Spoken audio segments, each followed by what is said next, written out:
Liquid adversus veritatem sed pro veritate. Wa kitay mahimo aron sa pagpakigbatok sa kamatuoran, kundili aron sa pagdapig sa kamatuoran. Straight to the point. Luzon, Visayas ug Mindanao, Pilipinas ug sa katawhan kutob sa mabot sa tong Sibya sa tibuok kalibutan via internet. Mayong buntag ug kumusta live gikan sa Queen City of the South, Cebu City, Philippines. Welcome nining atong tulumanon ug inyong tulumanon. Straight to the point. Kini po niyo boss kalagad sa kahanginan kasamang Rufil Fernandez Banyo. Mao'y padayang makiguban kaninyo nining laing adlaw sa atong pagpakigbisog.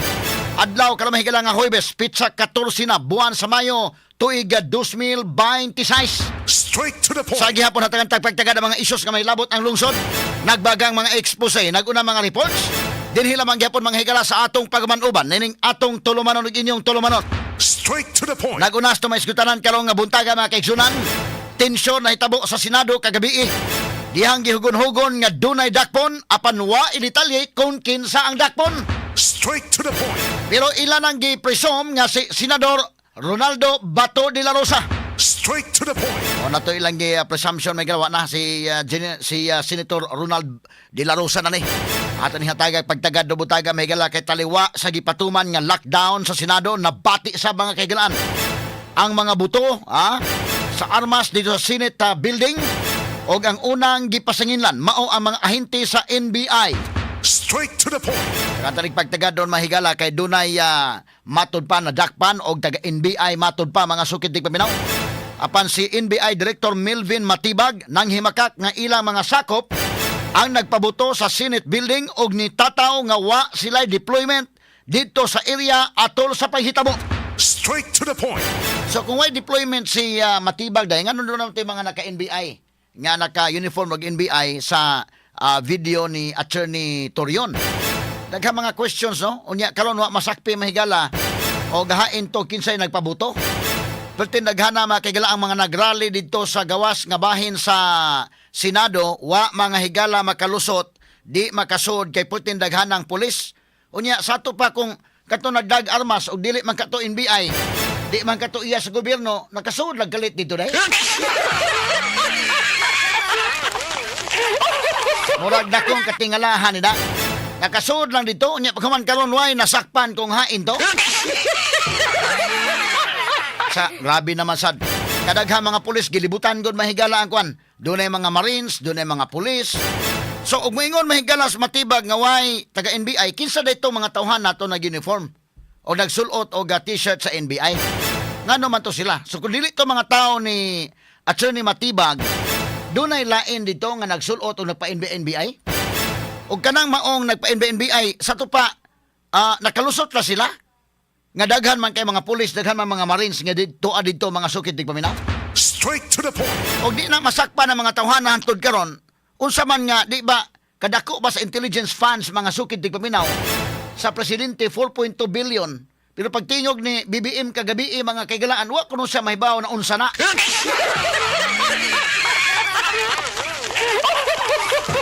Kaya kita lang katawa-katawa, hangan nung taon, naunsan ning kalakiha mga sukit di paminaw, tagantarig pagtagad robutaga sa atong paguban-uban, nining atong tulumanon, inyong tulumanon. Straight to the point. Samtang sa pikas nga bahin mga sukit di paminaw, kagabi naabot na sab sa Senado ang articles of impeachment, batok ni Vice Presidente Sara Duterte. Straight to the point. Senador Bato de la Rosa, giapil na sa wanted persons list sa International Criminal Court kung ICC. Straight to the Kaya point. ato sa nagpagtagad mga kagalaan karon sa mag-uban nining atong tulumanon ug inyong tulumanon. Straight to the Samtang point. dinhi sa Subo dunay 95 milyones pesos nga balor sa pinayuhot nga mga sigarilyo na sakmit sa Philippine Coast Guard.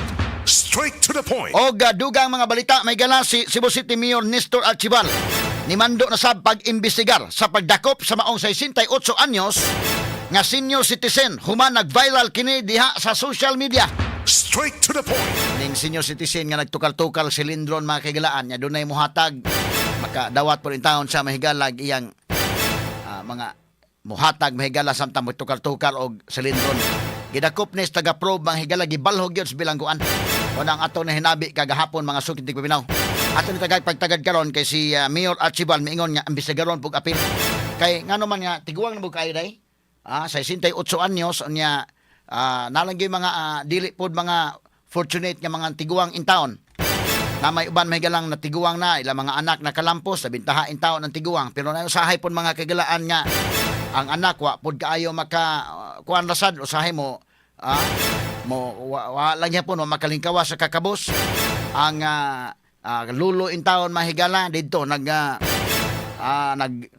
silindron unya nagtukar-tukar mga sugti paminaw buhan dunay mohatag gidakop sa taga-probe o gipriso. Straight to the Punang point. nangutana ang katawhan nganong gidaginot pa man lana. Kung ganahan mo manakop na may mga makililimos diha nga kaduduaan makililimos ba kana mga batan-on ba? Kaduduaan makililimos ba o tulisan ba day? Kana na sa jeep nga manakay sa jeep mga higala kunuhay kuan ka unsa ba ni mangayo or manulis nga puwa para bagmata dili madakpan. Ang kaya nilang dakpon katulad yung tiguang. Straight to the point. Ato ni tagag pagtagad robutaga sa atong pabanuban usab nining atong tulumanon inyong tulumanon. Straight to the Wala akong point. ingon consider ko ninyo gamay. Pangitain yung pamaagi ko no og unsabay matabang sa gobyerno anang kalakiha. Katarig pagtagad robutaga mga kaigsunan kadito mo sa gawas sa nasod ay mo problema ng mga tiguang namo ko sa home for the aged no. So nasay puy-anan dito kita nga way puy-anan taon mga anak may mo sa pupo. Obligasyon na sa mga anak mga higala nga atong tabangan tong ginikanan. Ang problema po do yung mga anak mga kigalaan nga tingali mutabang pero kinini ang napon sa kalisod ba mo na kana sa tatay mahigala ni tabang yang anak na dahil in fact kanto masamuli sa anak pero nagkuwang-kuwang gyud siguro dito kay og kuan kay mo nang nanikay-sikay pud siya mahigala tukar-tukar og silindron gidakop mga kigalaan kining maong tiguang. Straight to the Ato point. ni tagad sab sa tuban-uban ning atong tulumanon inyong tulumanon. Straight to the point. Samtang sa abroad, US President Donald Trump gisugat og red carpet. Pag-abot ni ini, pagbisita ni ini, pag-abot dito sa nasod sa China. Straight to the point. Kangilngigan ng panag-amigo sa China sa Amerika, mga kigalaan. Mag-atubangay, mahigala, puting amigo. Rihapon mahigalang Vladimir Putin. Pati mga amiguha, mga sukiting paminaw, pero sikrito lang suporta sa mga nasod nga ikakontra sa Amerika. Straight to the point. Mausad ang Amerika, mahigala mo sikrito po suporta sa nasod nga kontra sa China o kontra sa Russia. Straight to the point. Walang gyud direct nga confrontation kay lisod man likayan man sa direct nga confrontation between ini mga nasod nga mga dunay nuclear delikado kaayo mga sukid di paminaw. Straight to the Kini point. guban pang mga isgutanan kay tuaron sa China si kini ni ang Trump bisita sa ni Xi Jinping welcome sa red carpet o gipaabot nga usa sa mga tukion mga kagalaan sa ilang panag-istorya mao ang tensyon nga nahitabo diha sa Iran. Straight to the Kini point. guban pang mga isgutanan nga mabati exclusive over DYHP RMN Cebu 612 sa dial sa inyong mga radyo sa 93.9 IFM. Sa serbisyo publiko, maaasahan mo mga balita'y detalyado